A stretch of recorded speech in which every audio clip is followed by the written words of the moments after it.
네, 안녕하세요. 저는 이번에 박수민 교수님의 강의를 수강하고 재학생 초수로 합격하게 된 예비교사입니다.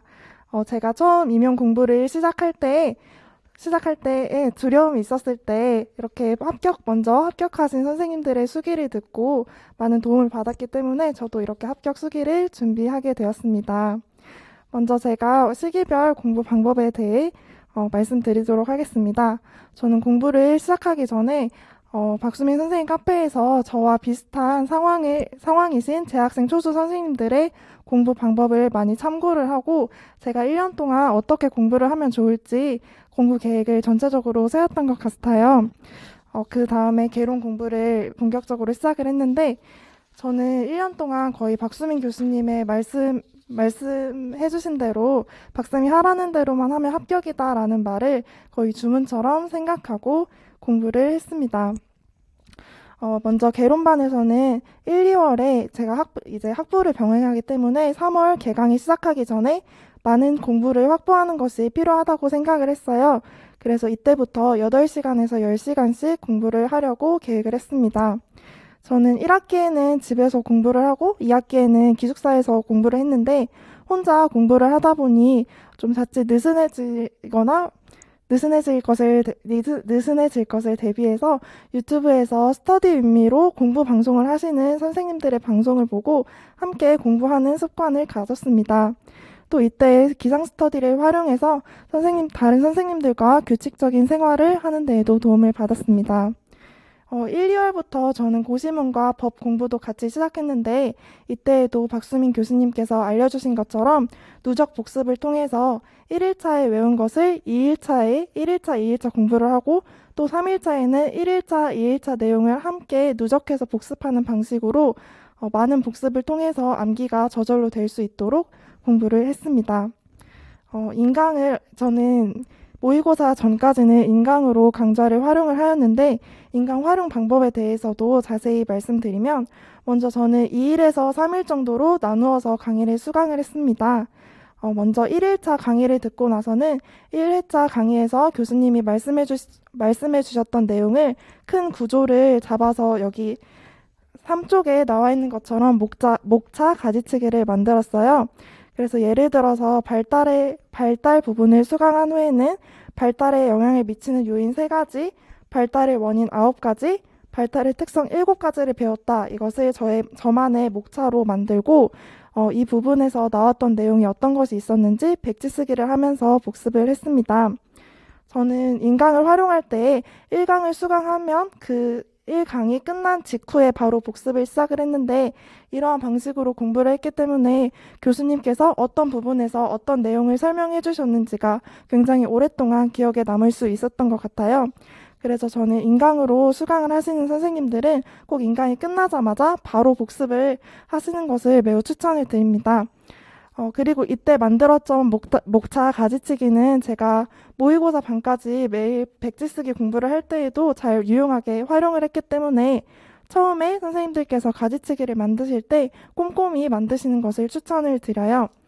이렇게 해서 1강의 내용이 어느 정도 저의 머리에 구조화가 되었다면 그 다음에 2강을 수강하고 또 3강을 수강하는 방식으로 공부를 했는데 이때에도 박수민 교수님께서 말씀해 주셨던 것처럼 그 전 강좌에는 어떤 내용이 있었는지 백지 쓰기를 머릿속으로 또는 손으로 써보고 또 2강에는 어떤 내용이 있었는지 누적해서 복습하면서 다음 강의를 수강하는 방식으로 공부를 했습니다.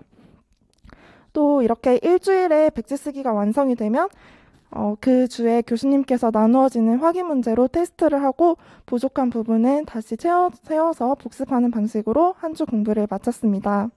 저는 1월부터 짝스터디 선생님과 함께 백지 쓰기도 점검을 했는데요. 아침에 9시에 짝스터디 선생님과 시간 약속을 정해서 하루에 3문제씩 백지 쓰기 문제를 내고 또 그것을 백지 쓰기 한 것을 인증하여 서로 함께 점검하는 방식으로 스터디를 계속 해갔습니다. 처음에 백지 쓰기 할 때에는 저도 거의 쓸 수 있는 내용이 많이 없어서 부끄럽기도 했는데 많은 회독을 반복을 할수록 내용이 풍부해지는 것을 느낄 수 있었습니다. 이제 3월에서 6월 강론반이 되었을 때에는 강의가 시작이 되었는데 작년에는 다른 연도와 달리 대학교 강의가 거의 비대면으로 이루어졌어요. 그래서 저는 강의가 있는 시간을 제외하고는 모두 임용 공부 시간에 투자를 할 수 있었습니다. 강론 공부에서도 개론과 마찬가지 방식으로 백지 쓰기 공부를 했는데 이때의 개론 내용을 까먹지 않기 위해서 중간중간에 개론 백지 쓰기도 같이 포함을 했어요. 그래서 앞서 말씀드렸던 짝스터디를 했던 선생님과 함께 이제 강론 3문제에 개론 1문제도 추가를 해서 개론 문제도 주기적으로 백지 쓰기를 통해 복습할 수 있도록 공부를 했습니다. 또 재학생 선생님들께서는 실습에 대한 고민도 많으실 것 같은데 사실 저는 2020년에는 코로나 때문에 실습을 2주만 했기 때문에 시간을 그렇게 많이 빼앗기진 않았어요. 하지만 그래도 주말에는 그 주의 강의를 밀리지 않고 꼭 수강하는 방법으로 공부를 했습니다. 그래서 올해에도 4주 실습이 이루어진다면 선생님들께서 꼭 강의만큼은 밀리지 않고 들으실 수 있는 계획을 짜시는 것을 추천을 드립니다. 또 암기법에 대해서도 많이 질문을 해주셨는데 저는 두음자를 짜서 저만의 암기법을 만들어 놓는 것이 효과적인 공부 방법이라고 생각해서 두음자를 따는 암기법을 많이 활용했습니다. 또 4월부터는 논술 공부도 함께 시작을 했는데요. 저는 박수민 교수님의 논술 강의를 수강을 하고 일주일에 2편 이상 논술을 쓰는 것을 목표로 했습니다. 그리고 논술을 쓴 후에는 박수민 선생님 교수님께서 알려주신 것처럼 논술 노트를 만들었는데 제가 먼저 논술을 한 편을 작성을 하고 스터디원 선생님들이나 박수민 교수님께서 쓰신 모범 답안을 보고 제가 잘 사용하지 않는 단어들이 발견이 된다면 따로 노트에 적어두었어요. 예를 들어서 저는 무엇무엇의 효과를 극대화한다, 제반 업무, 아니면 인식을 재정립한다 이런 단어는 제가 잘 사용하지 않는 단어였는데 박수민 교수님의 모범 답안이나 다른 선생님들이 사용하시는 단어에 이런 좋은 용어가 있을 때에는 따로 노트에 적어두었습니다. 그래서 다음번 논술을 쓰기 시작하기 전에 이 노트를 한번 읽어보고 논술을 쓰기 시작하면 조금 전에 봤던 좋은 단어를 저의 글에도 녹여낼 수 있었기 때문에 큰 도움을 받았습니다. 그리고 7, 8월 문제풀이 반 때에는 이때에는 개론과 강론의 진도는 모두 끝난 상황이었고 저는 1월부터 백지 쓰기와 암기를 병행을 했기 때문에 어느 정도 내용이 저에게 숙지가 되어 있었던 상황이었어요. 그래서 이때에는 그 문제풀이 반에 해당하는 범위의 내용을 짝스터디 선생님과 함께 백지 쓰기를 병행을 하면서 복습을 해갔습니다. 문제풀이 반 때 가장 중요했던 것은 제가 오답 노트를 만든 것이었는데요. 오답 노트는 틀린 문제를 모두 쓰는 것이 아니라 틀린 문장을 한 줄로 정리하는 방식으로 정리를 했어요. 근데 이 오답 노트가 저의 오개념을 잡아주고 또 실수를 잡아주는 데 큰 역할을 했기 때문에 저는 시험장에 가서까지 이 오답 노트 한 권을 가지고 들어갔습니다. 예를 들어서 제가 문제풀이 반에서 청킹은 통해서 정보의 지속시간을 증가시킨다라는 문장이 틀린 문장이었는데 제가 이것에 대한 오개념이 잡혀 있었어요. 그래서 오답 노트에는 청킹은 정보의 양 증가, 지속시간 X라는 표시를 적어서 제가 이 한 문장을 보면은 어떤 문제에서 제가 어떤 답을 썼었고 그것이 왜 틀렸었는지 쉽게 기억이 날 수 있었기 때문에 오개념을 반복하는 실수를 줄일 수 있었습니다. 또 오개념과 관련된 실수 말고 제가 문제를 끝까지 읽지 않거나 문제를 넘겨짚어서 해석하는 데에서도 틀린 문제가 나왔었는데요. 이러한 경우에는 설명하시오는 서술하는 것 이런 식으로 한 문장으로 정리를 해두면 제가 다음번에는 설명하시오라는 문제가 나왔을 때 단답형으로 적는 것이 아니라 서술을 해서 적을 수 있는 이렇게 저희 습관을 고칠 수 있는 오답 노트를 만들기도 했습니다.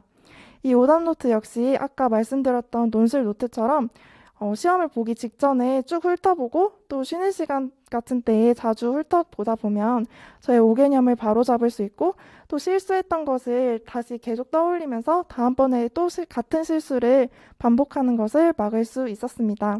그래서 오답 노트를 잘 활용하시는 것도 추천드립니다.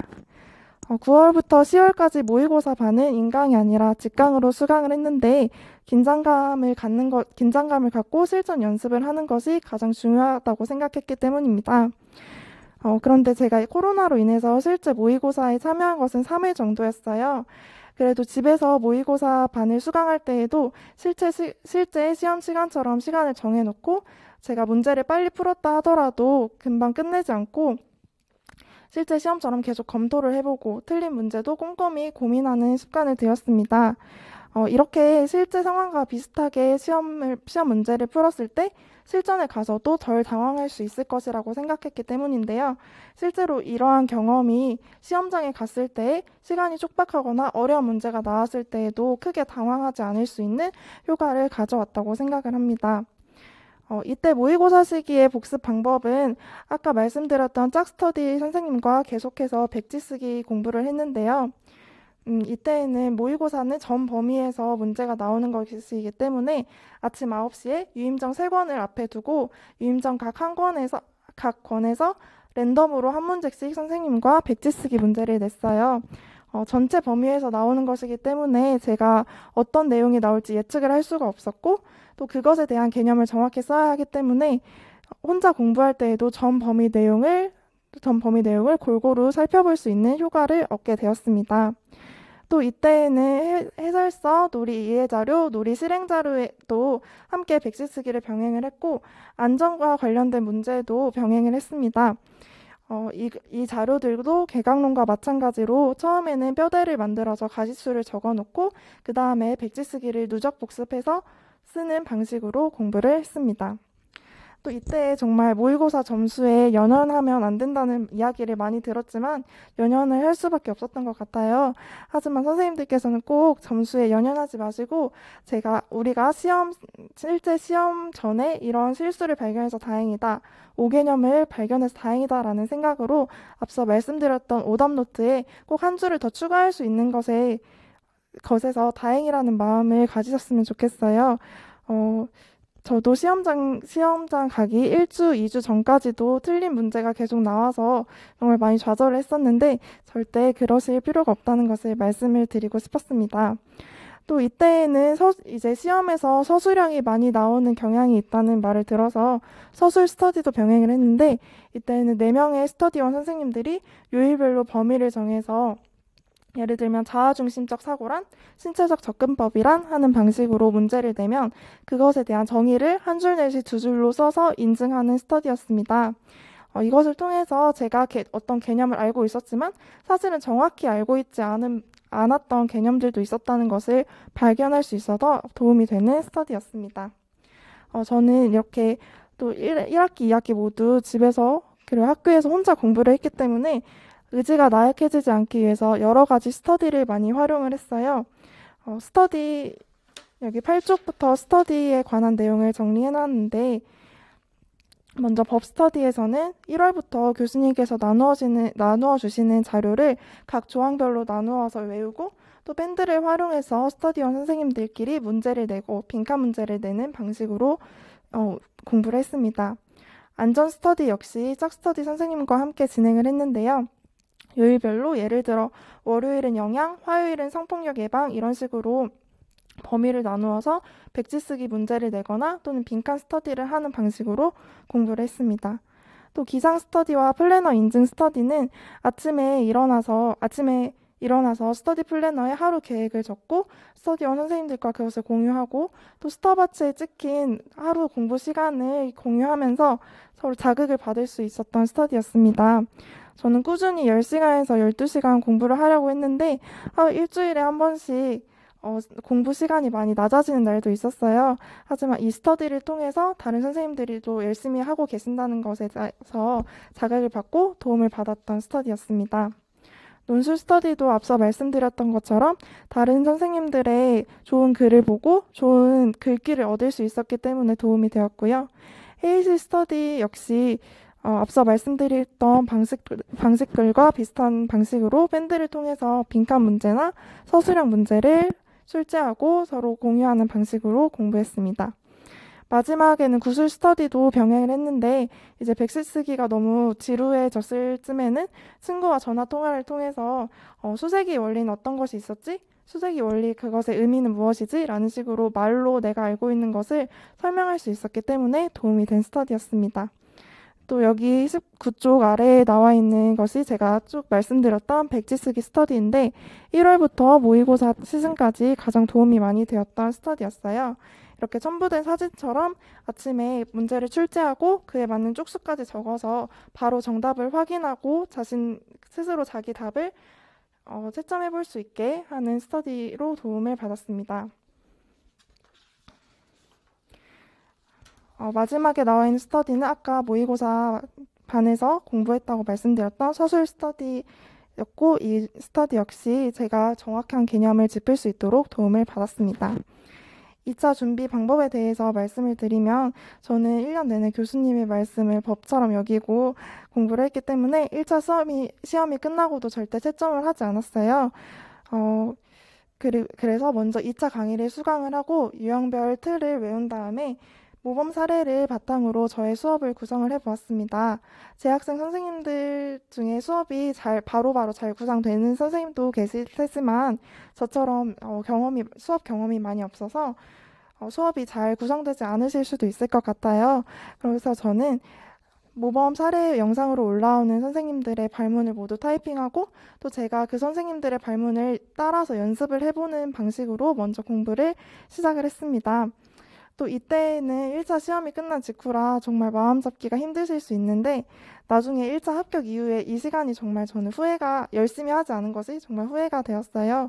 그래서 선생님들은 꼭 1차가 끝나시더라도 2차 스터디를 정말 1차처럼 열심히 공부하시면 좋을 것 같다고 말씀드리고 싶습니다.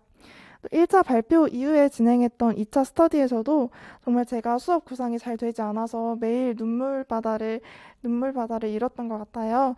그런데 지금 생각해보면 그렇게 좌절을 할 것이 아니라 다른 선생님들이 더 잘하고 더 참신한 발문을 하셨을 때 나는 왜 저런 생각을 못하지 하고 비교하실 것이 아니라 빠르게 그 선생님의 발문을 선생님들 것으로 가져와서 또 계속 연습을 해보고 다음 수업할 때 저 발문을 사용해보면 그것이 선생님의 수업이 되고 선생님만의 발문이 되는 것이니까 절대 좌절하지 마시고 스터디원 선생님들의 발문을 많이 적어두고 따로 연습하는 시간을 가지시면 금방 수업 구상도 쉽게 하실 수 있을 것 같습니다.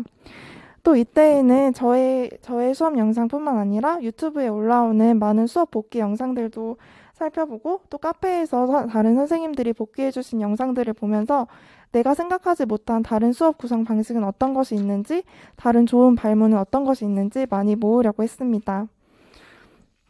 또 2차 고사장에 가시면 면접관님들의 반응에 절대 일희일비하지 마시고 나중에 그 시간을 돌아봤을 때 후회가 남지 않도록 모든 것을 쏟아내고 오시면 좋을 것 같다고 말씀드리고 싶습니다. 저는 이제 수면과 건강 관리 방법에 있어서는 수면을 7시간 정도는 유지를 하려고 했습니다. 또 너무 제가 잠을 줄이면 아침에 많이 조는 사태가 벌어져서 7시간 정도는 유지를 하려고 했고요. 또 너무 졸릴 때에는 알람을 맞춰두고 10분 정도씩 쪽잠을 자고 일어나면 다시 집중력이 올라갔기 때문에 이러한 방식도 활용을 했습니다. 또 저는 9월부터는 일요일에도 공부를 했지만 8월까지는 일요일은 아예 공부를 하지 않고 알람도 맞추지 않고 늦잠도 자고 친구들도 만날 수 있는 이런 보상의 시간을 가졌습니다. 그랬기 때문에 제가 나머지 6일은 열심히 10시간 이상씩 공부를 할 수 있었던 것 같습니다. 저는 운동을 따로 하지 않았던 것은 나중에 조금 후회가 되는 일이었기 때문에 선생님들께서는 꼭 운동도 병행을 하시면 나중에 2차 공부하실 때까지 체력을 유지하실 수 있을 것 같아요. 스트레스 극복 방법도 앞서 말씀드렸던 것처럼 일요일 하루를 저에게 보상을 주는 날이라고 생각을 했기 때문에 스트레스를 많이 해소할 수 있었던 것 같습니다. 또 제가 1년 내내 좌우명으로 생각했던 것이 바람직한 어려움이 진짜 공부다라는 말이었는데 교수님이 강의 중에 해주셨던 말씀이었어요. 그래서 제가 임용 공부를 하시면서 힘들고 잘 되지 않을 때마다 이게 제가 좋은 교사가 되기 위한 바람직한 어려움이다라는 생각을 가지고 저에 대해서 믿음을 가지려고 했습니다. 또 나머지 스트레스 극복 방법이나 제가 많이 참고했던 영상들은 자료를 참고해 주시면 좋을 것 같고요. 마지막으로 제가 공부하면서 느꼈던 소감이나 꼭 해드리고 싶은 것에 대해 말씀을 드리면 절대 남과 비교하지 않으셨으면 좋겠다는 것입니다. 저는 1년 동안 공부를 하면서 정말 다른 선생님들보다 모의고사 점수가 낮고 또 다른 선생님들보다 경력도 없고 또 공부 시간이 적은 것 같아서 정말 많은 비교를 했었는데 항상 그때마다 박수민 교수님께서 말씀해 주신 것처럼 내가 이 시간에 할 수 있는 것에 최선을 다 하다 보니 합격이라는 선물을 받을 수 있게 된 것 같습니다. 그래서 선생님들께서도 여기 자료에 적어두었지만 정말 남들과 비교하지 마시고 박수민 교수님께서 말씀해 주시는 것처럼 내가 이 시간에 할 수 있는 것에 집중을 다 하다 보면 정말 후회하지 않는 결과를 얻으실 수 있을 것 같습니다. 또, 또 저는 1년 동안 정말 박수민 교수님의 말씀을 법처럼 여기고 교수님의 말씀을 따랐기 때문에 선생님들께서도 선택하신 교수님을 믿고 교수님께서 말씀해주신 공부 방법이나 또 정서적 지지를 받으시며 선생님의 능력을 의심하지 마시고 앞으로 나아가시면 좋은 결과가 있으실 거라고 생각을 합니다. 이상으로 합격 수기를 마치도록 하겠습니다. 감사합니다.